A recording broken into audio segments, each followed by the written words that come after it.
முக்கியமா ஆண்கள் மாஸ்டர்பேட் பண்ணாம இந்த விரதத்தை முடிக்கிற வரைக்குமே அவங்க கட்டுக்கோப்போட இருக்கிறது. ஏன்னா நிறைய ஸ்டடீஸ் எல்லாம் நம்ம கேள்விப்பட்டிருப்போம், ரிசர்ச் எல்லாம் கூட நம்ம பார்த்திருப்போம். இந்த மாஸ்டர்பேட் பண்ணாம இருக்கிறதுனால எவ்வளவு டெஸ்டோஸ்டிரான் லெவல் இன்க்ரீஸ் ஆகுது. ஸோ அந்த மாதிரி கட்டுக்கோப்பா இருக்கிறதுனால ஆண்களுக்கு எவ்வளவு பலன் கிடைக்குது அப்படிங்கிறது.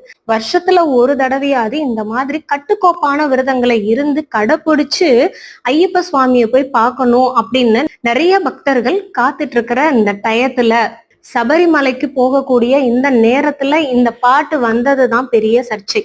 ஏன்னா இப்ப நான் இவ்வளவு நேரம் சொல்லிட்டு இருந்தேன் பாத்தீங்களா, இது எல்லாத்தையுமே ஸ்பாயில் பண்ற விதமா தான் இசைவாணியோட பாட்டு இருந்துச்சுன்னு.